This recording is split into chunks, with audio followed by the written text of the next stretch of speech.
शिवनेरी किल्ल्यावर येत असताना पहाटे 2-2:30 वाजता याच गेटवर या ठिकाणी चेंगराचेंगरी झाली आणि भाविकांना या ठिकाणी खूप मनस्ताप झाला. ज्यांचा दोष असेल त्यांच्यावर कारवाई तर निश्चित होणारच आहे.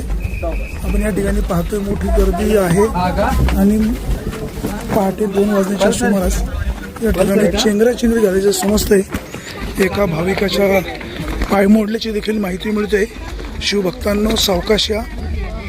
शिवाई मातेचं दर्शन घ्या, शिवाजी महाराजांच्या जन्मस्थळाचं दर्शन घ्या आणि कुठल्याही वस्तूचं वास्तूचं नुकसान होणार नाही याची देखील काळजी घ्या. या ठिकाणी आपण पाहतो हे मध्ये लावलेलं जे बॅरिकेड आहे लोखंडी ते मध्यभागी असल्यामुळे आणि जास्त रेटा असल्यामुळे इथं चेंगराचेंगरी झाली. आता हे बॅरिकेड साईडला काढून ठेवलेलं आहे आणि याच ठिकाणी ही चेंगराचेंगरी झाल्याचं आपल्याला पाहायला मिळतंय. भाविकांची इथे चेंगराचेंगरी झाली. आता इथं पोलीस बंदोबस्त ठेवण्यात आलेला आहे. पोलीस सुद्धा इथं आहेत तैनात. परंतु भाविकांनो काळजी घ्या, सावकाश किल्ल्यावर पोहोचा आणि उतरा देखील सावकाश. स्वतःची काळजी घ्या. नमस्कार.